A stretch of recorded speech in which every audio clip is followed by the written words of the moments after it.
अस्सलाम वालेकुम, मैं हूं ज़ेशान मलिक और आप देख रहे हैं प्रोग्राम टेबल टॉक। नाज़रीन, आज के दिन बड़ी खबर यह है कि इलेक्शन कमीशन ने यूसुफ रजा गिलानी की कामयाबी का नोटिफिकेशन जारी न करने की जो इस्तदा थी पाकिस्तान तहरीक इंसाफ की, उसे मुस्तरद करते हुए 48 सेनेटर्स की कामयाबी का नोटिफिकेशन जारी कर दिया। अलबत्ता जो मामला है उसके लिए तमाम फरीकैन को तलब कर लिया है और 22 तारीख इसके लिए मुकर्रर की गई है। यूसुफ रजा गिलानी, उनके साहबजादे और दीगर लोग जो वीडियो में नजर आ रहे हैं, उस वीडियो स्कैंडल की मैं खासतौर पर बात कर रहा हूं जो सामने आया तकरीबन एक रोज पहले ही इलेक्शन से, और बड़ी इस पर लेते हुए अभी तक बहस जारी है और यूसुफ रजा गिलानी की कामयाबी को गहना दिया है कुछ हद तक इस वीडियो ने। लेकिन जाहिर है असल फैसला तो इलेक्शन कमीशन और जो बड़े फोरम्स हैं जिसमें सुप्रीम कोर्ट भी शामिल है, जिसने ये रेफर किया है मामला इलेक्शन कमीशन को, उन्होंने ही करना है। देखते हैं कि 22 तारीख को क्या होता है। अलबत्ता जो डस्का का इलेक्शन है NA 75 का, उससे उसकी तारीख को बढ़ा दिया गया है। 10 अप्रैल को अब यह इलेक्शन होगा। पाकिस्तान तहरीक इंसाफ के रहनुमाओं ने आज इलेक्शन कमीशन के बाहर मीडिया से बातचीत की। उनके जो गुफ्तगू है उससे ऐसा लग रहा था कि वो नाराज भी हैं इलेक्शन कमीशन पर, और वो बार बार मुआवजा करते हैं डस्का के इलेक्शन में जो इलेक्शन कमीशन ने फैसला किया उसके हवाले से, और जो सेनेट इंतखाबात के पहले ये वीडियो आई इस पर इलेक्शन कमीशन के स्टांस पर वो बार बार ना सिर्फ मुआवजा करते हैं बल्कि तनकीद का निशाना भी बनाते हैं, चाहे वो पाकिस्तान तहरीक इंसाफ के रहनुमा हो या खुद वज़ीर आज़म पाकिस्तान जनाब इमरान खान साहब हों। इसके अलावा आगे क्या होगा, लॉन्ग मार्च के हवाले से क्या स्ट्रेटेजी होगी PDM की, और 12 तारीख जो बड़ा दिन है जिसमें चेयरमैन सेनेट का इंतखाब होना है। हुकूमत की जानिब से उम्मीदवार हैं सादिक संजरानी साहब जो पहले अपने 3 साल पूरे कर चुके हैं, और अपोजिशन की जानिब से यूसुफ रजा गिलानी साहब जो कि सरप्राइज उम्मीदवार और सरप्राइजिंगली कामयाब भी हुए। यह सरप्राइज आवाम के लिए तो था ही, लेकिन हुकूमत के लिए भी बहुत बड़ा सरप्राइज था। क्या होगा 12 तारीख को, तमाम तर मामला है जिस पर आज के प्रोग्राम में बात करनी है। मेरे साथ सीनियर सहाफी मोहम्मद उसामा गाजी साहब और सीनियर सहाफी यशवीन जमाल साहिबा मौजूद हैं। बारी बारी दोनों से बात करते हैं। यशवीन साहब, आपकी तरफ आऊंगा मैं। आज भी जो हमने गुफ्तगू सुनी, चाहे फारूक हबीब हों या दीगर जो उनके साथ मौजूद है पाकिस्तान तहरीक इंसाफ के रहनुमा, उनके बयानात से, उनकी बातों से, उनकी उजलत से ऐसा लगता है जैसे अपनी मर्जी का वो फैसला लेने के लिए बड़े बेचैन हैं, और जो मर्जी का फैसला नहीं आता तो उसका इजहार, जो गुस्से का इजहार है, वो इलेक्शन कमीशन पर तनकीद करके वो करते हैं। Thank you so much for having me on your program. लेकिन ये जो मैं ब्रॉडर इशू पर भी आती हूँ, लेकिन ये जिस रवैये आप इशारा कर रहे हैं, ये तो मेरा ख्याल एक जनरल रवैया नहीं है हमारे यहाँ सियासतदानों का। उसी सुप्रीम कोर्ट के बाहर मिठाइयां बांटी जाती हैं। अगर शक भी गुजरे कि फैसला शायद हक में आया है, वो कि फैसला हक में नहीं होता, लेकिन जैसे ही लगता है कि कोई मामला जो है वो अपनी ख्वाहिशात के बरक्स हो रहा है, तो उसी सुप्रीम कोर्ट को, उन्हीं अदालतों को, उन्हीं जजेस को, उसी अदलिया को तनकीद का और बड़ी कड़ी तनकीद का निशाना बनाया जाता है। तो आई थिंक यहाँ पर मामला भी वही था। लेकिन to give some margin to the Pakistan Tehreek Insaf leadership जो कि आज थी ECP के बाहर, कि अगर ये, क्योंकि ये बड़े रीसेंट 2 केसेस हैं, इनका अगर कंपैरिजन एक छोटा सा यहाँ पर करके देख लें कि डस्का में जब एक फरीक ने शोर मचाया और आवाज उठाई कि यहाँ पर कोई फाउल प्ले हुआ है, मामला ठीक नहीं है, कुछ आरोज को गायब कर दिया, and so on and so fourth, जो सारी स्टोरी हम उससे वाकिफ हैं, तो हमने देखा कि इसी इलेक्शन कमीशन ने बिल्कुल उसी वक्त सबसे पहला काम जो किया वो ये था कि उस इलेक्शन का जो नतीजा है उसका नोटिफिकेशन रोक दिया। आज भी पाकिस्तान तहरीक इंसाफ की रहनुमा यही इस्तदा लेकर इलेक्शन कमीशन गए थे कि सेनेट का जो इलेक्शन है उसमें यूसुफ रजा गिलानी के इलेक्शन के ऊपर एक सवालिया निशान है। एक वीडियो लीक हुई है जिसमें उसके साहबजादे जो हैं वो कुछ लोगों को वोट जाया करने का तरीका बताते हुए पाए गए हैं, और ये इलेक्शन जो है मुतनाज़ा है। तो इसका भी जो उनकी कामयाबी का नोटिफिकेशन, लेकिन यशवीन इसमें कुछ हद तक फर्क नहीं है कि डस्का इलेक्शन में 2 इंसानों की जान भी गई थी और खुद इलेक्शन कमिश्नर राब्ता करते रहे तमाम तर जिम्मेदारान से, और उनका फोन किसी ने नहीं सुना, 20 अफराद गायब भी हुए। थोड़ा फर्क नहीं है दोनों चीजों में?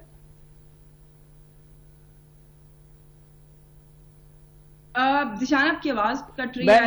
मैं रिपीट कर देता हूं कि डस्का के इलेक्शन में और सेनेट इंतखाबात में बहुत बड़ा फर्क नहीं है कि उस इलेक्शन में 2 इंसानों की जान भी गई, खून खराबा भी हुआ, 20 जो ऑफिसर्स हैं प्रिजाइडिंग वो गायब भी हुए, खुद इलेक्शन कमिश्नर फोन करते रहे, राब्ता करते रहे अफसरान के साथ, कोई उनका फोन सुनने को राजी नहीं हुआ। तो फर्क नहीं है इन दोनों सिचुएशंस में?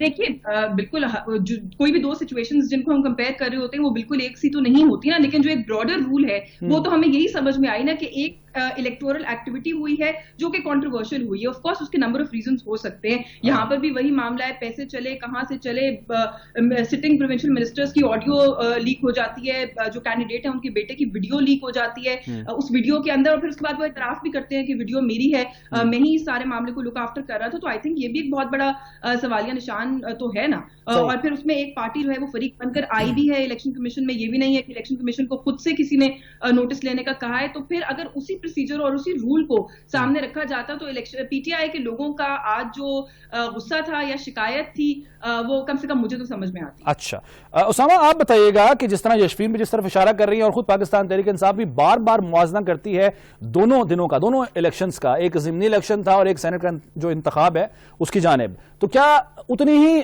फुर्ती का मुजाहिरा करना चाहिए था इलेक्शन कमीशन को भी इस मामले में भी, और यूसुफ रजा गिलानी की कामयाबी का नोटिफिकेशन रोकना चाहिए था, या आप समझते हैं कि ये डिफरेंट मामला है, इनको डिफरेंट तरीके से ही हैंडल किया जाना चाहिए?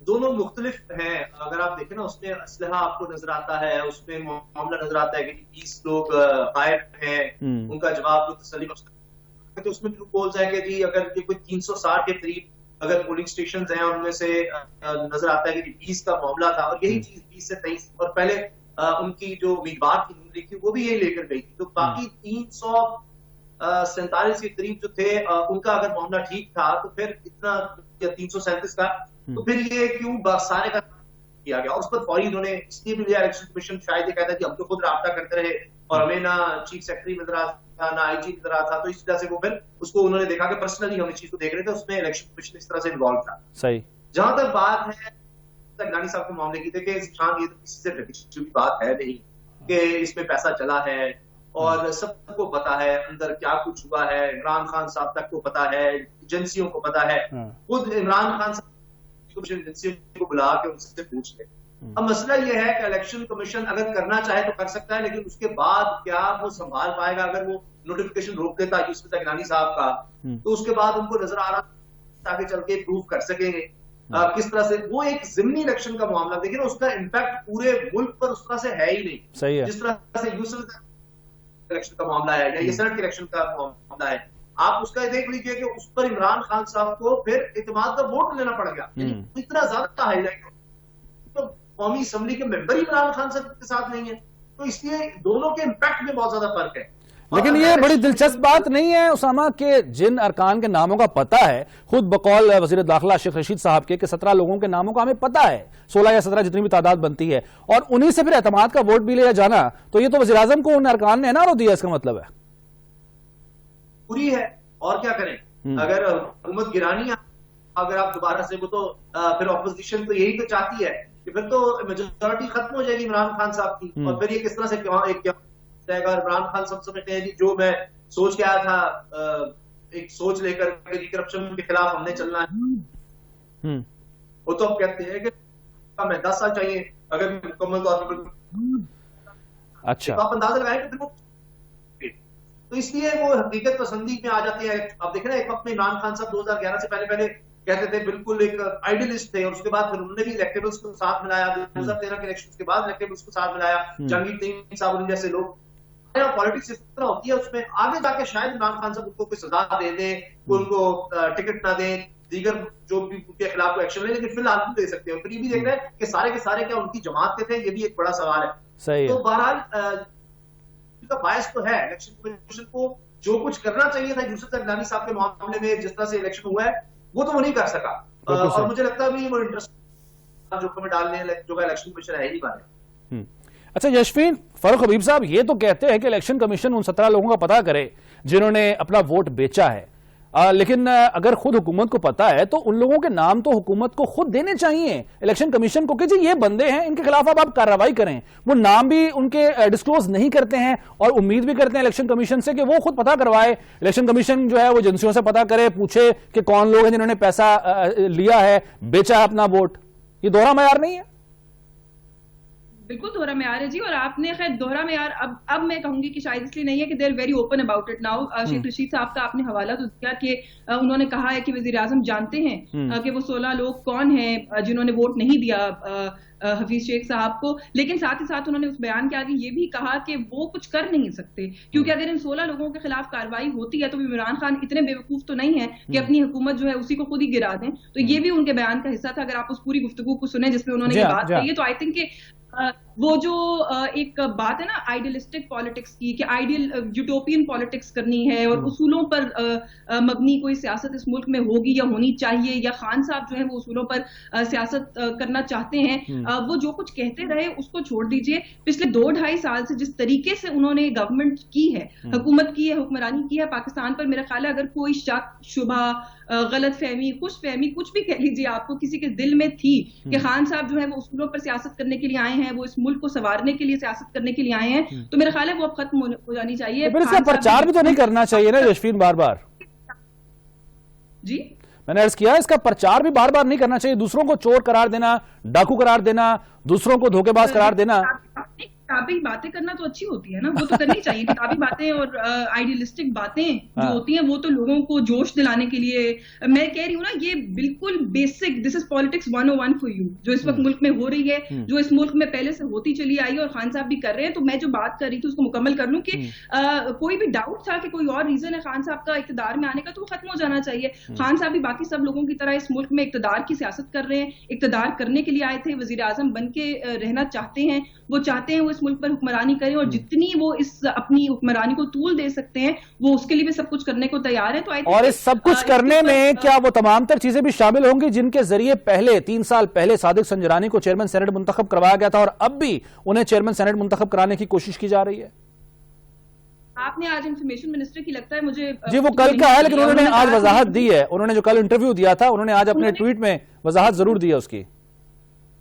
नहीं, वजाहत क्या जी, उन्होंने कहा कि फुटबॉल जो है वो ऑपोजिशन जो है पैरों से हाथों से खेले और हम पैरों से खेलें, ऐसा नहीं होगा। तो मेरा ख्याल है कि अब इससे ज्यादा मजीद कोई इसकी डिटेल्स में जाने की जरूरत नहीं है किसी को। देखिए ना, यही तो वो पॉइंट है जहां पर आकर फिर अफसोस होता है कि यूसुफ रजा गिलानी जिस दिन इलेक्शन जीते उस दिन वोट को इज्जत दो का नारा लगाने वाली जमात को लीड करने वाली मरियम नवाज ने कहा कि Yusuf Raza Gilani is the man of the day. उन्होंने आज इस दिन को जीत लिया है, he is the man of the day. उन्होंने कमाल कर दिया। हालांकि वो किस तरीके से वहां पहुंचे, आई थिंक मुझसे, आपसे, हम सबसे ज्यादा मरियम नवाज उस रूट से वाकिफ होंगी कि क्या कुछ हुआ वहां पर। वोट की इज्जत उस दिन याद। अच्छा, क्या मुस्लिम लीग नून के लिए भी ये सरप्राइज था और मुस्लिम लीग नून भी उतनी पुरएतमाद नहीं थी कि यूसुफ रजा गिलानी साहब जैसे कि आसिफ जरदारी साहब ने एक मैदान सजाया था वो जीत पाएंगे?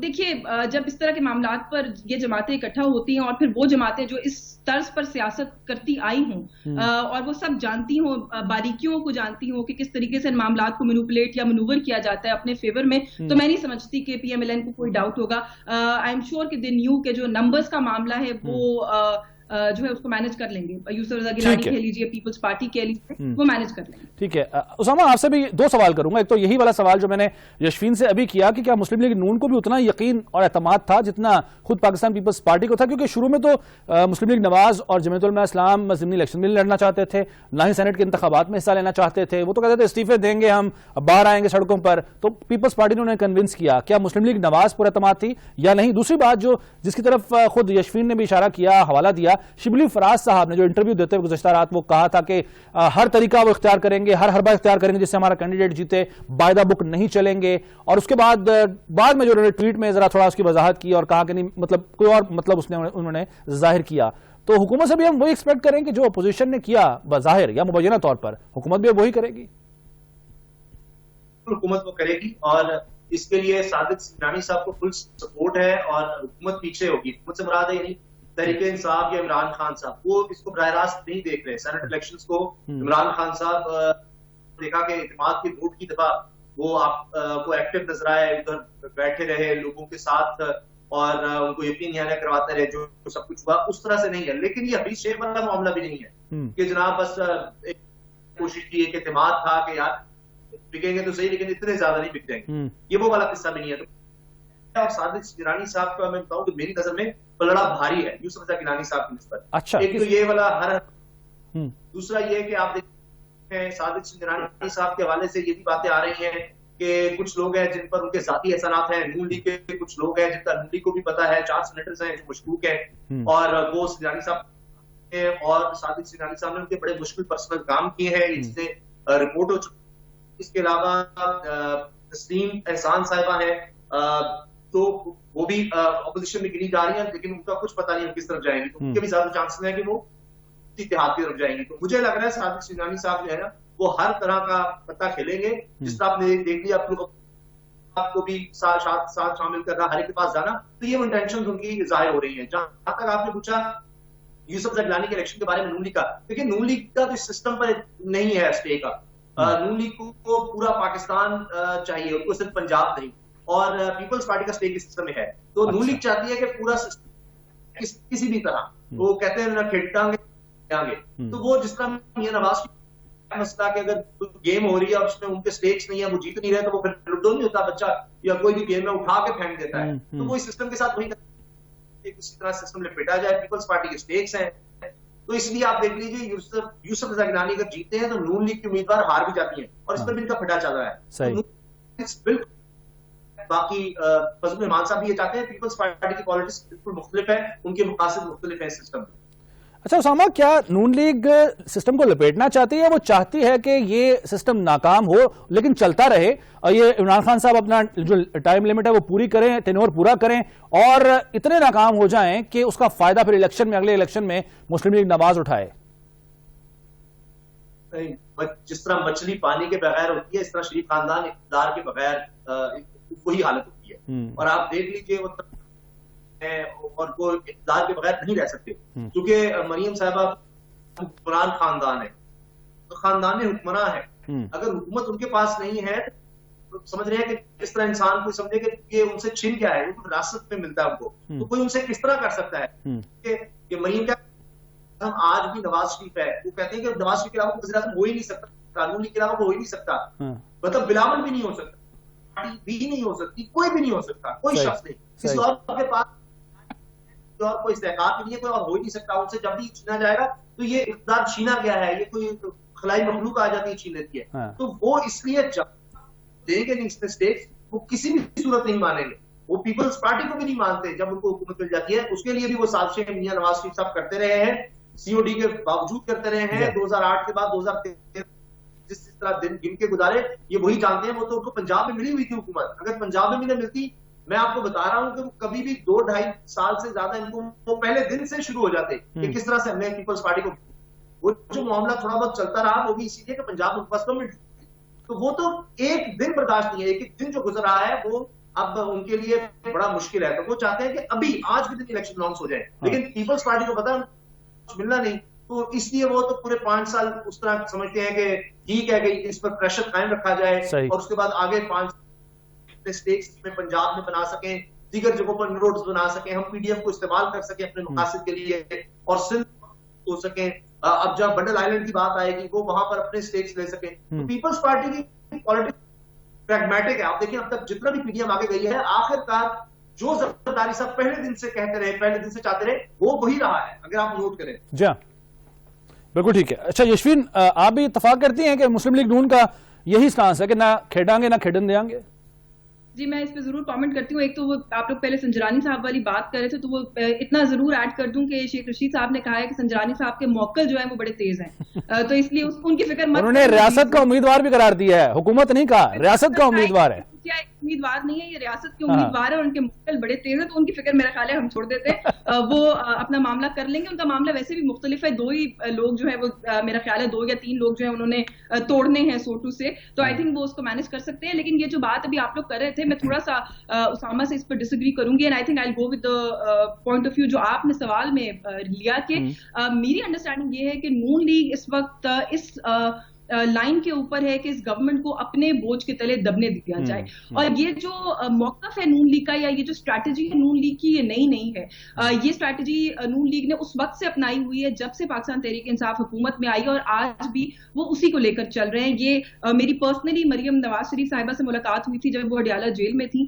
और उस वक्त भी जब मैंने उनसे ये सवाल किया था कि बहुत सारे मामला जो उस वक्त हॉट थे कि उसके ऊपर उनके तर्जुमान, उनके लोग क्यों नहीं आकर बोलते, मीडिया स्पेस क्यों नहीं गेन करते, तो उनका ख्याल यही था, उन्होंने मुझे बड़ा कैटेगोरिकली कहा था कि हमें जरूरत नहीं है, ये अपने बोझ के तले खुद दब रहे हैं, हम लोगों को कहकर बुरे क्यों बने, बजाय इसके कि हम इनको वो स्पेस दें कि ये अपने आप को खुद एक्सपोज करें। और मेरा ये ख्याल है कि पंजाब की भी जहां तक बात है, PMLN इस वक्त यही समझती है और इसी स्ट्रैटेजी के ऊपर है कि उस्मान बुज़दार एक बहुत बड़ा फेलियर है, और इस फेलियर को मजीद एक्सपोज अगर हम होने देंगे तो पंजाब तो कम से कम अगली बारी कहीं नहीं गया, वो तो हम वापस रिटेन कर लेंगे। और आई थिंक कि ये अभी जो रिसेंट एक एक्टिविटी है, ये भी इस चीज को इंडिकेट करती है कि पीपल्स पार्टी पंजाब में किसी किस्म की छेड़खानी करने के मूड में थी, कि हम लोग को वोट ऑफ नो कॉन्फिडेंस लेकर आए, कोई काफ लीग को साथ मिलाने की कोशिश करें, कोई मेक और ब्रेक की सिचुएशन करें, लेकिन हमजा शहबाज ने बड़ा कैटेगोरिकली उसको रिफ्यूज किया। एंड वी ऑल नो कि पंजाब की पॉलिटिक्स की अगर बात करें तो शहबाज शरीफ और हमजा शहबाज ही जो है वो ज्यादा वहां पर उनका स्ट्रॉन्ग होल्ड है। अच्छा, यहाँ उस्मान बुज़दार साहब की कारकर्दगी सिर्फ इसकी वजह है या फिर मुस्लिम लीग नवाज को यह खौफ भी था कि अगर उस्मान बुज़दार साहब को हटाया जाता है तो काफली का, जिसका आपने भी हवाला दिया है, तो परवेज इलाही अगर वज़ीर आला आ गए तो ना तो वो नून लीग के लिए काबिल कबूल होंगे और ना ही खुद इमरान खान साहब के लिए?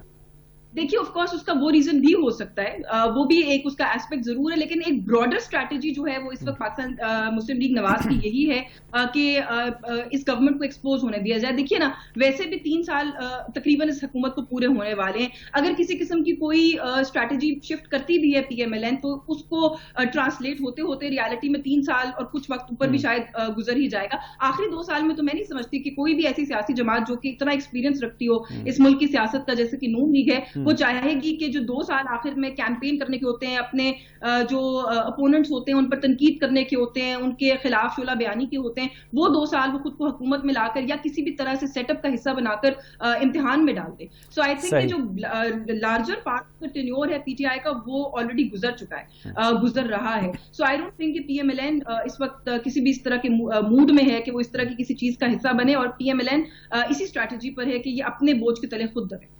अच्छा उसामा, जिस तरह सादिक संजरानी साहब के मौक़िफ़ बड़े मजबूत हैं, उसी तरह उस्मान बुज़दार साहब के मौक़िफ़ भी बड़े स्ट्रांग हैं, और क्या ये सूट करता है मुस्लिम लीग नवाज को कि जिस तरह की कारकर्दगी इस वक्त पंजाब में चल रही है वैसी ही चलती रहे, और इसका फायदा अल्टीमेटली खुद पाकिस्तान तहरीक इंसाफ को, और खुद पाकिस्तान तहरीक इंसाफ के अंदर भी आवाजें उठती हैं उस्मान बुज़दार साहब के खिलाफ और उनको हटाने के मुतालबात भी हो चुके हैं, लेकिन इमरान खान साहब कहते हैं नहीं, ये टर्म पूरी करेंगे, ये 5 साल तक वज़ीर आला रहेंगे? पंजाब नून लीग का टारगेट नहीं है, नून लीग का टारगेट है विफाक। मतलब सबसे बड़ा सूबा तो है ना जी, कहते हैं ना कि जो पंजाब फतह कर ले वो विफाक में फतह हासिल कर लेता है। देखें, वो बिल्कुल होगा जब इलेक्शन होंगे तब होगा, इस तरह नहीं कि पंजाब या विफाक में वो इमरान खान को हो, वो इमरान खान को गिराना उन्होंने, वो कहते हैं इतना लंबा नहीं हम बर्दाश्त कर सकते, इतना अरसा पहले यहाँ लाएंगे, फिर यही के उसमें क्या है कि हमारा तो बताएगा नहीं। उसमें शहबाज शरीफ साहब अगर शहबाज शरीफ को कर देंगे जनाब आप पंजाब में आ जाएं, वो तो मुमकिन है, लेकिन अब जब आप कहेंगे कि जनाब चौधरी बरादरान तो इससे हटेंगे नहीं, परवेज इलाही साहब कहेंगे कि अच्छा मैं आता हूं, उनके मिलाए बगैर तो आप कर नहीं सकते, तो वही नून लीग मैंने आपसे इक़्तिदार के बगैर नहीं रह सकती। मियां नवाज शरीफ साहब वो प्राइम मिनिस्टरशिप के लिए है, और वो खुद कह रहे हैं लॉन्ग मार्च किसलिए क्यों कह रहे हैं आप, उनका कोई एक लीडर मुझे बता दे जो कहता है जी नए इलेक्शन नहीं होने चाहिए, फौरी नहीं होने चाहिए, वो एक मुझे बता दे, वो संसद चाहते हैं। आज कभी हम स्पीकर की तरफ हम इस तरह का लॉन्ग, इस तरह जरदारी साहब क्या कहते हैं कि उन्होंने कहा कि एटम बम है, आज या पार मनी साहब ने कहा बस गया, इस्तीफे दो, हमारे पास सबके इस्तीफे, किस लिए इस्तीफे उन्होंने ले रहे हैं, वो सिस्टम ये नहीं है खत्म हो, ये तो जमहूरियत ही नहीं है, ये जो चल रहा है ये हाइब्रिड निजाम है, इसको हमने खत्म करना है और हकीकी जमहूरियत मुल्क में लेकर आनी है। हकीकी जमहूरियत है मियां नवाज शरीफ खानदान, वो आना चाहिए। मेरे से आप लिखवा लें आज, अगर 2023 में इलेक्शन मतलब एक ऐसी हाइपोथेटिकल पीपल्स पार्टी, आपका ख्याल है कि शरीफ खानदान उसको मानेगा? कभी भी उनके खिलाफ जनाब वो नहीं जाएगा। तो आप देखिए क्या मुशर्रफ इकट्ठे थे और उसके बाद वो हफ्ता 10 दिन नहीं गुजरे, वो पट्टियां बांध के उन्होंने कहा कि जी ठीक है हम ज़ाब्ते ले लेते हैं, उसके बाद ख्याल आया वो नहीं ये तो नहीं हो सकता, तो ये तो प्रीमियरशिप तो हमारी होनी चाहिए, हम किस तरह उसके बाद आगे से हमारे किस तरह बनेंगे। तो उनका टारगेट में हो सकता है मैं गलत हूं, लेकिन मुझे यही लगता है कि वो जितनी जल्दी हो सके इमरान खान साहब को हटाना चाहते हैं, इसलिए वो 9 मार्च में पूरा जोर लगाएंगे। पीपल्स पार्टी उस तरह नहीं करेगी, इसीलिए नवाज शरीफ साहब करते हैं, लेकिन उसामा लॉन्ग मार्च में चाहे जितना मर्जी जोर लगा ले, हमने तारीख में ऐसी कोई मिसाल नहीं मिलती है कि लॉन्ग मार्च, अब 126 दिन जैसा बड़ा धरना तो कोई नहीं हुआ ना इस मुल्क की तारीख में, लेकिन उसके बावजूद हुकूमत उसके जरिए नहीं गई, दीगर तरीके जरूर इस्तेमाल हुए नवाज शरीफ साहब को रुखसत करने के लिए, तो हासिल तो फिर भी इससे कुछ नहीं होगा। ये नशा जिस तरह टूटता है ना, आप कुछ तो फिर करते हैं, जिस चीज पे आपको नशा लगा अगर वो नहीं मिलता, कहता है दूसरा ही कोई दे दो, तो कुछ तो करो, एक्टिविटी तो अच्छा अरे हुकूमत गिराने की पता है से कुछ नहीं होना, कुछ नहीं करना। लेकिन पिछले लॉन्ग मार्च से कम मियां नवाज शरीफ साहब चले गए थे मुल्क से, पिछले लॉन्ग मार्च से कम जरदारी साहब पे जो केसेस हैं उनमें उनको रिलीफ तो मिल गया था, जो फजलुर रहमान साहब का। जी हाँ जी हाँ, बिल्कुल ठीक है, ठीक है। अच्छा यशफीन, अब जो एक बात अभी की मुस्लिम लीग नून, जैसे कि आप भी कह रही थी, उसकी तो वजह समझ में आती है कि उस्मान बुज़दार साहब क्यों उनको सूट करते हैं, लेकिन पाकिस्तान तहरीक इंसाफ और बिलखुसूस मैं इमरान खान साहब की बात कर रहा हूं, वज़ीर-ए-आज़म पाकिस्तान की, वो क्यों बज़िद हैं उस्मान बुज़दार साहब ही रहें वज़ीर आला पंजाब, हालांकि कारकर्दगी सबके सामने है। देखिए, उस्मान बुज़दार साहब आए किस तरीके से, उसको उसके इर्द गिर्द कितनी कयासराइयां हैं और क्या क्या स्टोरीज बिल्डअप की जाती हैं, मैं उस तफसील के अंदर नहीं जाना चाहती। उस्मान बुज़दार साहब by sheer stroke of luck chief minister Punjab बने थे उस वक्त। ये वो कहानी है जो मैंने उस्मान बुज़दार से खुद बराह रास्त सुनी है। अच्छा। और वो ये कहते हैं कि जब मुझे ये पता चला कि मुझे चुना गया है तो मेरे लिए आप लोगों से ज्यादा बड़ा सरप्राइज था और मुझे यकीन नहीं आया। मैंने 2 दफा कॉल वापस की कि आप किसी और से बात करना चाहते होंगे। सो उसके पीछे खान साहब का की मंतक या लॉजिक क्या है, मैंने लाइक आई सेड कि मैं कोई उसके इर्द गिर्द कोई स्टोरी बिल्ड नहीं करना चाहती हूँ। अब जो मामला है वो ये है कि उसको भी लेकर के उसके साथ स्टिक क्यों कर रहे हैं, उस डिसीजन के साथ भी बहुत सारी, आप भी जानते हैं, मैं भी जानती हूँ कि यहाँ पर रूमर्स जो है वो गर्दिश करते हैं, लेकिन मुझे ऐसा लगता है कि खान साहब एक डिसीजन ले चुके हैं एंड खान साहब somehow wants to stick with that decision.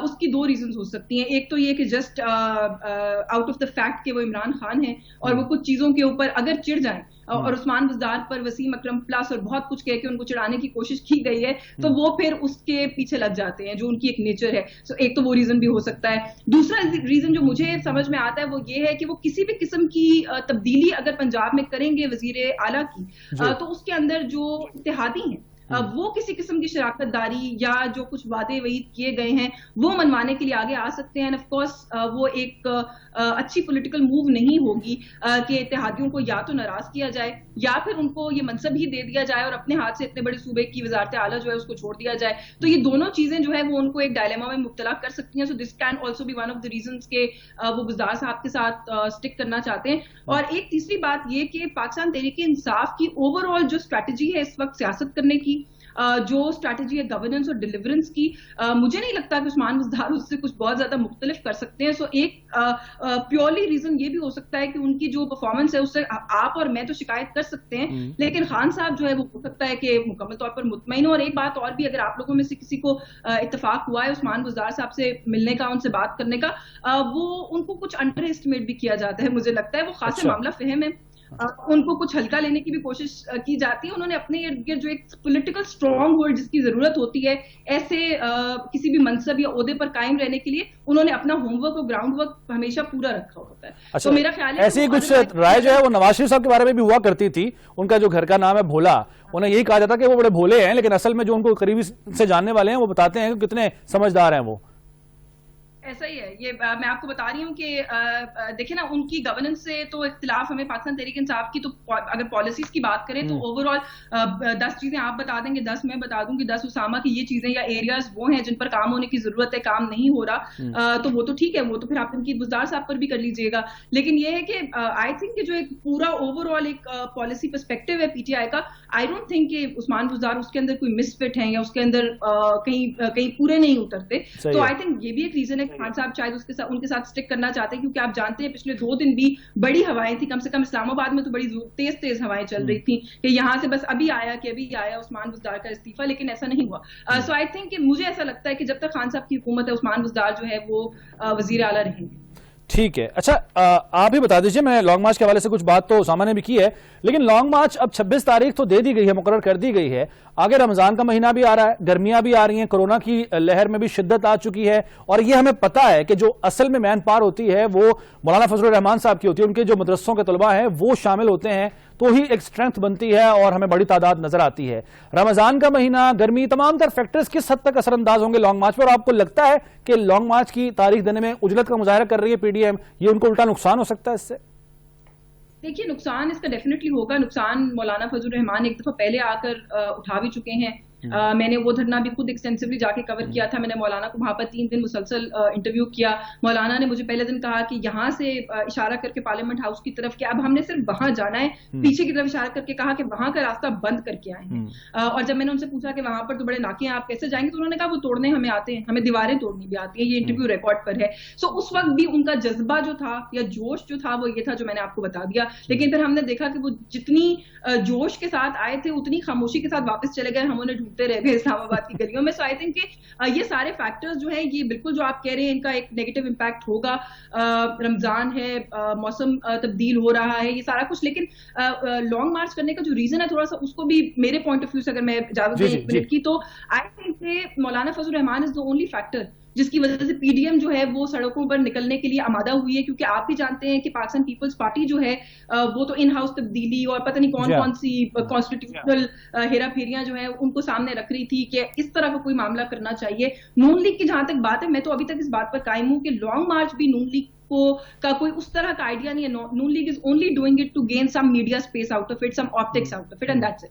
वो लॉन्ग मार्च इसलिए नहीं कर रहे कि उनको लगता है कि वो यहाँ पर आके कोई बहुत तीर चला लेंगे। सो उनका ये ख्याल है कि मैन पावर जो है वो मौलाना फजल रहमान ले आए और हम भी जाकर वहां पर रोज तकरीर कर दिया करें, तो उसमें कोई मुजायका नहीं है, एंड दैट्स अबाउट इट। इससे ज्यादा कोई इंटरेस्ट नहीं है नून लीग का लॉन्ग मार्च के अंदर। अगर कोई पर्सनैलिटी या कोई कुव्वत पीडीएम के अंदर ऐसी है जिसका सिस्टम में स्टेक नहीं है और जिसको उस चीज की बहुत ज्यादा परेशानी लाहक है, तो वो मौलाना फजल रहमान है। ये शायद पहली दफा हुआ है कि ना तो वो असेंबली में है, ना वो चेयरमैन है कश्मीर कमेटी के, ना उनके पास कोई 2, 3, 5 अरकान के साथ 3 वजारतें हैं, जो कि हमने माजी में देखा कि इसी तरह का कुछ रेशो रहा हमेशा मौलाना की प्रेजेंस। कल ऐसे एक हल्की फुल्की ऑफर हुई तो थी जमीयत उलमा इस्लाम फे को, हल्की फुल्की।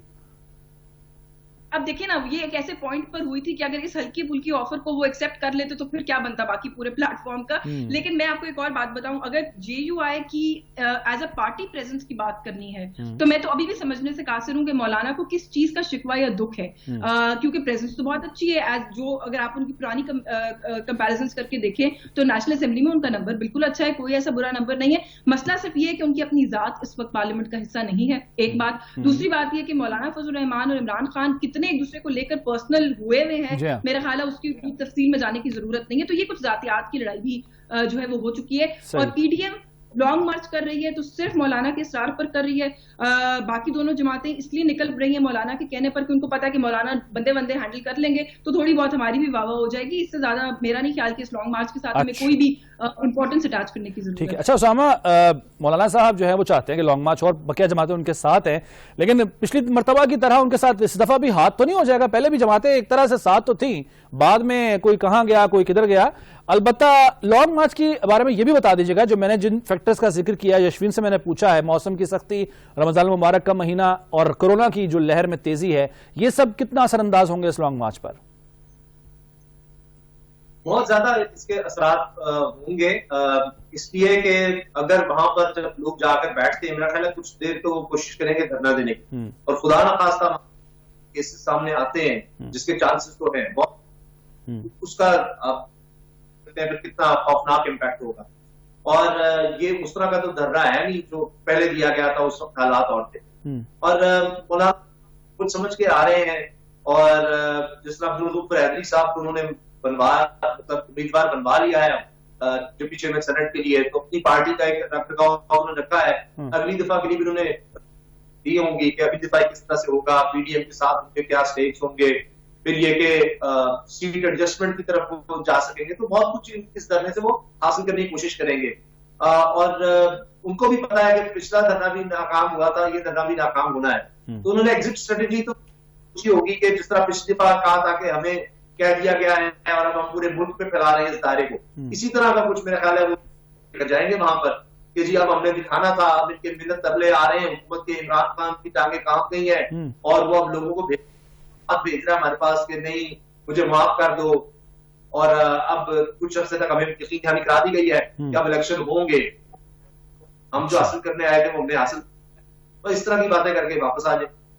अच्छा, जमा हासिल कुछ नहीं होगा। अच्छा, ये जो अभी बात आपने भी की, अब्दुल गफूर हैदरी साहब को जो हल्की फुल्की ऑफर की थी परवेज खटक साहब ने, क्या ये जस्ट एक रिस्पांस चेक करने के लिए ये ऑफर की गई थी या फिर वाकई संजीदा थी हुकूमत? क्योंकि परवेज खटक साहब को ही टास्क दिया गया है सेनेट के चेयरमैनशिप के इंतखाब के हवाले से। दूसरी बात ये कि इसका अल्टीमेटली फायदा तो जमीयत उलमा इस्लाम फेक ही हुआ ना, कि उसके बाद उनको नामजद भी कर दिया गया बतौर उम्मीदवार के डिप्टी चेयरमैन के। देखिए, फायदा तो फजलुर रहमान साहब को, नुकसान नून लीग को हो गया। नून लीग तो अब तो कर रही है। आप देखिए दूसरी जरदारी साहब ने हाल का किया है, democracy is the best revenge. Zardari साहब कहते थे अब जन्नत में भी नहीं जाएंगे नवाज शरीफ के साथ, कभी इस पर एतबार नहीं।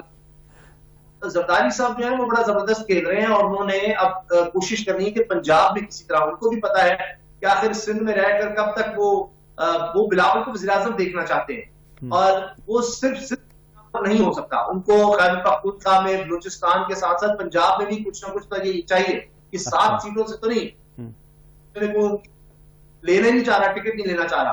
तो यहाँ पर सबसे मकबूल जमात इस वक्त की अगर देखें आपको नजर आएगी नून लीग है पंजाब में अभी भी, अगर आप देखेंगे तो। और लीड तो नहीं थी तहरीक इंसाफ के पास भी, तो शामिल हुए, काफरीक शामिल हुई, वरना कहां हुकूमत बन सकती। सही। तो लिहाजा आप ये देखें कि उन्होंने इन पार्टीज को डेंट डाला है पंजाब में। तो सेनेट की शिप पर आप देखें ना कि उन्होंने कितने तरीके से नून लीग की इस्लामाबाद से भी सेनेटर नहीं मुंतखब हो रही थी, कमाल कर दिया। यूसुफ रज़ा गिलानी मुंतखब हो गए, लेकिन नून मुंतखब हो सकी वहीं से, वही लोग। और टिकट बकौल मरीम साहबा के कि अल्लाह का शुक्र अदा करना, ये पैसे नहीं चले, टिकट चला है। तो जरदारी साहब कहते हैं पैसे सारे टिकट तुमने कहां से, वो तो शब्द पैसे।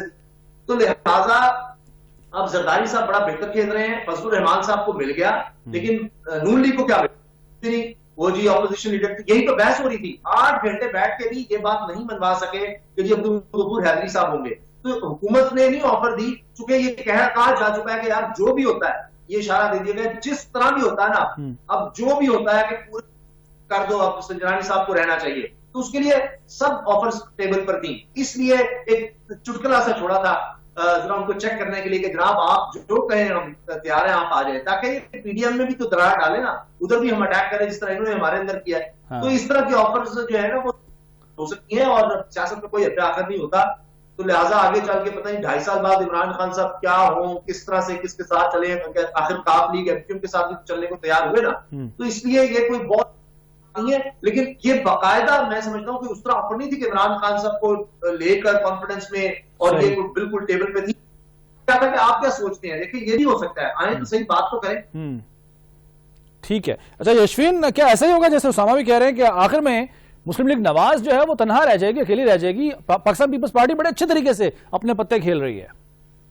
ये सारे आखिर में तनहा रह जाएंगे निशान, इनकी एक दूसरे के साथ जो भी एक्सपेक्टेशंस हैं, आपका क्या ख्याल है? ये पूरी होने वाली है? और मेरा ख्याल है कि इस पीडीएम के प्लेटफॉर्म से अगर किसी के जहन में कोई शक, कोई शुबा था कि जरदारी साहब की सियासत को लेकर, उनकी पॉलिटिकल एक्यूमेन को लेकर, और वो जो एक जुमला कहा जाता है कि एक जरदारी सब पर भारी, उसको अक्सर लोग तंजिया भी इस्तेमाल करते थे, तो मेरा ख्याल है कि उसको अब इन ऑल इट्स राइट इस्तेमाल करने की जरूरत है। कि आप ये अंदाजा कीजिए कि पीडीएम के प्लेटफॉर्म से में मौजूद जितनी भी जमातें हैं, उन सब को अपने कैंडिडेट के ऊपर मुत्तफिक करके ना सिर्फ सेनेटर इलेक्ट करवाया पाकिस्तान पीपल्स पार्टी ने, बल्कि अब उनको चेयरमैन सेनेट का जो है वो ओहदेदार भी बना दिया है, और वो भी मुत्तफिक। सो आई थिंक ये जो लेवल है ना पॉलिटिक्स का, और पॉलिटिकल गेन किस तरह से निकालते हैं इस तरह की मूवमेंट्स के अंदर से, personal political gain, I think ये आर्ट जो है ये पीपल्स पार्टी, जरदारी साहब, और अब आई एम श्योर कि बहुत हद तक बिलावल को भी ट्रेन कर रहे हैं सारे मामले के अंदर, कि ये आर्ट जो है वो सिर्फ उन्हीं को आता है। और जहां तक बात रही कि अब ओवरऑल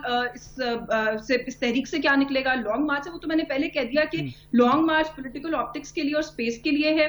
इनकी आपस में एक दूसरे के साथ जो कोई एक्सपेक्टेशंस हैं वो मैं अभी आपको बता रही हूँ वो पूरी नहीं होने वाली हैं। और पीपल्स पार्टी के साथ जिस किस्म का ताउन कर दिया है बाकी जमातों ने, बाकी जमातों की बड़ी अब तवक्कुआत होंगी पाकिस्तान पीपल्स पार्टी के साथ। और पाकिस्तान पीपल्स पार्टी पहला मौका मिलते ही पतली गली से कहीं और निकल लेगी और ये सब अपना जो है वहां पे बैठे देखते रह जाएंगे। ये तो होना है। आप ये देख लीजिए कि ये जो पूरा प्रोसेस है पीडीएम का, इनको साथ जमा करना, ये अलायंस फॉर्म करना, ये सारा कुछ किसकी कॉल पर हुआ था? एपीसी पाकिस्तान पीपल्स पार्टी ने कॉल की। और अगर आप थोड़ा सा पीछे चली जाइए और रिकॉल कीजिए कि उस एपीसी के अंदर सबसे ज्यादा तल्ख गुफ्तगू किसने की, पीडीएम के पहले जत्थे में सबसे ज्यादा तल्ख गुफ्तगू किसने ली, यहाँ तक कि फौज के सरबराह का नाम ले डाला, वो सारा का सारा जो मलबा है या जो सारा का सारा जो क्या कहलाना चाहिए, जो कोई जमा हो रहा है खाते में जमा हो रहा है, वो नून लीग के खाते में जमा हो रहा है। पीपल्स पार्टी जो है वो बड़ी मुनासिब सी, बड़ी दरमियानी सी करती है। पीपल्स पार्टी अपने पॉलिटिकल गेम्स भी हासिल कर रही है और पीपल्स पार्टी किसी भी सूरत किसी सीरियस कन्फ्रंटेशन का हिस्सा भी नहीं बनेगी। अगर किसी सीरियस कन्फ्रंटेशन का इस मुल्क में आगाज हो गया, उस वक्त आपको पीपल्स पार्टी कहीं दिखाई नहीं देगी पीडीएम के साथ और इस पूरे उसके अंदर ये जो एक बबल क्रिएट किया गया है मुत्तहिदा ऑपोजिशन का इसके अंदर। अच्छा, ये बताइएगा कि जब सेनेट इंतखाबात होने थे उस वक्त, उससे पहले बल्कि हमें ओपोजिशन बिलखुसूस पाकिस्तान पीपल्स पार्टी बड़ी पुरएतमाद नजर आ रही थी, जीत के दावे भी बार बार किए जा रहे थे और यूसुफ रजा गिलानी साहब के बारे में ये कहा जाता है कि अगर उनको इतना यकीन ना होता अपनी कामयाबी का तो वो कभी भी इस्लामाबाद से आकर इलेक्शन ना लड़ते। लेकिन उस वक्त नंबर पूरे नहीं थे तो बड़े कॉन्फिडेंट थे। अब जब नंबर्स बज़ाहिर ओपोजिशन के हक में हैं तो उस वक्त उतना कॉन्फिडेंस नजर नहीं आ रहा जितना पहले था उस सेनेट इंतखाबात में। सादिक संजरानी को एक दफा चेयरमैन सेनेट बनाने में पीपल्स पार्टी हिस्सा डाल चुकी है। आई थिंक उनको पता है वो कैसे ऑपरेट करते हैं। सो उनका तरीका कार जो है वो उससे वाकिफ है और मेरा ख्याल है कि जो अननोन होता है उसको हैंडल करना आसान होता है एज अपोज टू जो नोन होता है। तो ये तो नोन है, वो जानते हैं कि वो कहाँ से आएंगे, कैसे खेलेंगे और फिर थोड़ा सा मार्जिन का डिफरेंस भी है। उस वक्त जो है वो ज्यादा नंबर रिक्वायर्ड था। यूसुफ रजा गिलानी साहब के मामले में अभी नंबर भी इतना रिक्वायर्ड नहीं है। और फिर वही बात है, मैं तो उसी बात पर नुक्ते पर मजीद बहस नहीं करूंगी जो शेख रशीद साहब ने कही है कि मौकल भी तेज हैं और वो उम्मीदवार भी रियासत के हैं। तो अब इनके अंदर कितनी सदाकत है उसके अंदर भी डिबेट की जरूरत नहीं है। लेकिन ये बात तय है कि संजरानी साहब जो है वो इस अमल से पहले एक मरतबा गुजर चुके हैं। ये रास्ते जो है वो उन रास्तों से बड़े तरीके से वाकिफ है, भी गुजर जाएंगे उन रास्तों से, कोई ऐसा मसला नहीं है। ठीक है उसामा, आप इत्तफाक करेंगे कि ओपोजिशन उतनी पुरएतमाद अब नजर नहीं आती जितनी सेनेट इंतखाबात से पहले थी?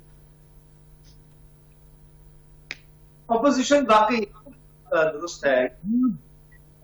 वो पहले गेम हो रही थी यूसुफ गिलानी साहब के, वो बिहाइंड द सीन हो रही थी और इस वजह से कि था कि यहाँ पर उन्होंने पूरा जोर जिस तरह लगाना है। अब तो सादिक संजरानी साहब को पहले भी वो नहीं गिरा सके और उनके लिए बहुत मुश्किल मेरी नजर में। देखिए अब नंबर अगरचे अब ऑपोजिशन के पास अब भी ज्यादा है, लेकिन पहले तो उनके पास इसी मैदान में, देखो एक होता ना कि यही पिच, यही मैदान था, इसी तरह ही मौसम हो तो जो टीम पहले 16 बंदे तोड़ कर ले गई आपके, वो बंदे जो जब आई तो तब भी खड़े थे लेकिन जब वोटिंग गायब हो गए थे। तो अब तो जनाब 2 है, कहां 16 कहां 2 और कुछ तो ओपन में है। शफकत महमूद साहब कह रहे हैं कि नून लीग के एक आदमी तो संजरानी साहब की कैंपेन चला रहे हैं। इसीलिए अगर आप देखें, ये नहीं कि अब पीडीएम अपने लोगों को मजबूत कर रही हो कि भाई हमारे साथ खड़े रहना, हमारे साथ खड़े रहना, वो तो जाकर एमक्यूएम को भी, बलूचिस्तान अवामी पार्टी को भी, हर जमात को मिल रहे हैं कि आज जो इस तरह से हमारे साथ कर लो, क्योंकि उनको नजर आ रहा है कि पहले और बात थी, इस दफा संजरानी साहब का मुकाबला है, चाहे आप उनको मौकलों का नाम दें, चाहे आप उसको रियासत का नाम दें, लेकिन आप ये फैक्टर नहीं भूल सकते कि उनका ताल्लुक बलूचिस्तान से है और बलूचिस्तान के डायनामिक्स फर्क है। उतने ही वोट है बलूचिस्तान में सेनेट के जितने के बाकी सूबों में है और बलूचिस्तान में बहुत मुख्तलिफ तरीकों से वोट देते हैं। कहीं तो बिल्कुल पैसे के साथ होता है, बिल्कुल साफ साफ, लेकिन वहां पर और ताल्लुकात भी बड़े चलते हैं और फिर वहां जब ये ताल्लुक चलता है तो फिर बाकी फैक्टर्स माइनस हो जाते हैं। यानी अगर आप बलूचिस्तान का फैक्टर के जी बलूचिस्तान को हमने आगे लाना है, बलोच का फैक्टर जब आप ले आएंगे तो सबसे स्ट्रॉन्ग मेरी नजर में वो फैक्टर हो जाता है। और यूसुफ गिलानी साहब के ताल्लुक से तो इस चीज को आप ध्यान में रखें कि 3 लोग बलूचिस्तान से छोटी पार्टियों के उनके साथ हैं और 4 नून लीग के लोग संजरानी साहब के साथ हैं। अब अभी तक मेरी जो असेसमेंट है या इतलात है या खबर है वो यही है कि इनमें लोग स्टैंड करेंगे वोटिंग में संजरानी साहब के साथ। इसके बावजूद कि मरियम साहबा उनसे मिलकर उनको मनाने की कोशिश कर चुकी हैं, लेकिन फिर भी आसिफ गिरमानी साहब जो सेनेटर हैं वो खुद ही एडमिट कर रहे हैं कि इन 4 लोगों पर हमें बिल्कुल भी एतबार नहीं। अच्छा, ये तो वो फैक्ट्स है ना जिनका हमें अंदाजा हो रहा है या खबरें मिल रही हैं। लेकिन अगर सादिक संजरानी साहब जीत जाते हैं तो जैसे शाहिद खाकान अब्बासी ने भी एक बयान दिया था और आसिफ जरदारी साहब ने भी कहा कि 5 बंदे नहीं, ये 20 होने चाहिए थे, 15 बंदे कम हैं। और शाहिद खाकान अब्बासी साहब ने धुंध का, दस्का की धुंध, जिसका मतलब जाहिर है हम सबको पता है कि वो क्या कहना चाह रहे थे कि धुंध छा गई थी। तो फिर वही इल्जाम तराशी फिर दोबारा से शुरू हो जाएगी अपोजिशन की जानिब से होगी कि जी ये देखें क्या हो गया, वो अभी हो रही है। अभी आप देख लें क्या कहा जा रहा है कि इमरान खान साहब को इत्तेमाद का वोट किन्होंने लेकर दिया, इदारों ने लेकर दिया, वो जनाब एक्टिव हो गए। वो अजीब है, यानी वो ऑन ऑफ होते हैं। जस्का में वो एक्टिव नहीं थे और तो जनाब वहां पर इलेक्शन कमीशन जो है ना कि बड़ा वो एक्टिव हो गया था और उसके बाद जनाब इदारे एक्टिव हो गए। तो इदारे भी बड़े समझदार हैं या बड़े कि कहीं एक्टिव हो जाते हैं, कहीं चुप करके बैठ जाते हैं। जहां जहां नून लीग ने हारना होता है वहां, जहां नून लीग ने जीतना होता है वहां वो एक्टिव नहीं रहते। यानी ना वो खैबर पख्तूनख्वा में एक्टिव हुए, नौशहरा की सीट पर होती है सीट, वहां एक्टिव नहीं होते। ये बड़ी अजीब बात है, मुझे समझ नहीं आती कि वो किस तरह से इदारे चल रहे हैं। तो जब वो आपकी बात ना माने, यानी अगर आज इमरान खान को उठाकर बाहर फेंक दे इदारे, तो इदारे बहुत अच्छे हैं, वो खैर है नहीं काम बात नहीं, बहुत अच्छा है। आज किस तरह से अगर इदारे जो हैं वो नवाज शरीफ साहब को बाहर भेज देते हैं तो बड़े अच्छे हैं। मरीम साहब तब तक खामोश रहती हैं, सारा कुछ हो जाता है। उसके बाद इक़्तिदार अगर आपकी झोली में ना डालें, आपके लिए इस्तेमाल ना हो, तो उसके बाद वो तो ये और वही इदारे आप इस्तेमाल करते रहे तो वो ठीक है, और अब जब वो इदारे उस तरह आपके लिए इस्तेमाल ना हो रहे हो तो वो बड़े बुरे हो जाते हैं। सही है, तो लगेगा इल्जाम लगेगा, लेकिन आगे फिर डस्का इलेक्शन आ जाना है, फिर उस तरफ तवज्जो देगी, आगे आ जाना है। तो इसलिए वो ज्यादा सिंजरानी साहब को आपने देख लिया पिछली बार कितना डिस्टर्ब कर लिया था सिंजरानी साहब को, जब इनके 16-14 बंदे जो है इधर जी बिल्कुल, भी कुछ नहीं होगा। अच्छा यशवीन, आपसे भी यही सवाल कि अगर सादिक संजरानी साहब जीत जाते हैं तो फिर से वही मंत्रा वो इदारों के किरदार का, अब जैसे यूसुफ रजा गिलानी साहब से सवाल जब किया गया था इलेक्शन से पहले तो उन्होंने ये कहा था कि बज़ाहिर इदारे जो है वो गैर जानिबदार हैं, और फिर वो जीत भी गए। फिर एतमाद के वोट पर नून लीग ने दोबारा से वही बात की कि इदारों ने अपना काम दिखाया है। अब भी अगर सादिक संजरानी जीत जाते हैं तो फिर से वही गर्दान शुरू हो जाएगी। जाहिर है वो गर्दान वैसे अभी रुकी कहाँ है, वो गर्दान जारी है। वो बिल्कुल उसामा ठीक कह रहे हैं, जहां पर सूट करता है वहां पर इदारे जो है वो ठीक नहीं होते, जहां पर आपकी फेवर की बात हो जाए वहां पर इदारा गैर जानिबदार हो जाता है। मुझे तो वही बात है, फिर इस तरह कह के तो इदारे के ऊपर भी जो है वो इंसान को सोचने पर इंसान मजबूर हो जाता है कि ये 3-4 मामला, एक डस्का का बाई इलेक्शन, एक केपी का बाई इलेक्शन, एक सेनेट का इलेक्शन, ये तो 2-3 छोटे-छोटे ऐसे मामला हैं कि इदारा अगर इतना ही इन्वॉल्व है जितना कि ये लोग इम्प्लाई करते हैं, तो उसके लिए इन 3-4 मामला पर झाड़ू फेरना कोई बहुत मुश्किल काम तो नहीं है। सो आई थिंक कि इस तरह की चीजें जो जब कही जाती हैं तो ये आउट ऑफ प्योर डेस्परेशन होती है। मेरी तो यही इसके ऊपर अंडरस्टैंडिंग है कि जब आपको और कुछ ना समझ आए और कोई बात ना बन पड़े तो आप कहेंगे कि इदारा इन्वॉल्व है। और ये जो बात अभी उसामा कह रहे थे कि अगर इदारा इनको हटा दे इसमें खान साहब को तो बात बहुत अच्छी हो जाएगी, तो ये बात तो वो लोग रिकॉर्ड पर आकर कह भी चुके हैं कि हम बात करना चाहते हैं, हमसे मुज़ाकरात कर लें, लेकिन मुज़ाकरात उनसे करेंगे जो इनको लेकर आए हैं, इनसे मुज़ाकरात नहीं करेंगे। तो अगर लाने वाले उनके साथ बैठ जाएं तो लाने वाले गैर जानिबदार भी हो जाएंगे, वो सियासत में इन्वॉल्व भी नहीं होंगे, वो ठीक होंगे। लेकिन क्योंकि अगर बकौल उनके इनको लेकर आए हैं तो उनको नहीं लेकर आए, उनको नहीं करता तो इदारा ठीक नहीं है, इदारा जानिबदार है, इदारे को सियासत नहीं करनी चाहिए। तो आई थिंक कि इस तरह की पर्सनल जो मड स्लिंगिंग होती है उसके अंदर किसी भी इदारे को इन्वॉल्व नहीं करना चाहिए। और ये जो चेयरमैन सेनेट का मामला है ये बिल्कुल ऐसा ही होगा। संजरानी साहब बड़ा लग रहा है इस वक्त, तो यही लग रहा है, ऑब्वियसली दोबारा को पता चलेगा हतमी तौर पर कि क्या होता है कि वो जीत जाएंगे, और जब वो जीत जाएंगे तो 3-4-5 दिन 7 दिन जो है वो शोर मचाया जाएगा, उसके बाद बैक टू नॉर्मल। बिल्कुल इतना बड़ा बिल्कुल ठीक है। यशवीन जमाल और मोहम्मद उसामा गाजी, आप दोनों का बहुत शुक्रिया। नाज़रीन, बात वही है कि यूसुफ रजा गिलानी की फतह हप हप और सादिक संजरानी की फतह थू थू के, अब जो भी नतीजा निकले इस चेयरमैनशिप के इंतखाब का, उसके बाद तमाम लोगों को ना सिर्फ नतीजा तस्लीम करना चाहिए बल्कि अब आगे बढ़ना चाहिए और मुल्की हालात पर, मुल्की सियासत पर, मुल्क की मुआशी सूरत हाल पर गौर करना चाहिए। ये हुकूमत के लिए भी जरूरी है और खुद अपोजिशन को भी ये चाहिए कि अब आवाम के मसाइल को उजागर करें, न कि ये कि एक दूसरे पर इल्जाम तराशी करते हुए सारा वक्त गुजारते हैं। ज़ीशान मलिक को प्रोग्राम टेबल टॉक से इजाजत दीजिए। अल्लाह हाफिज।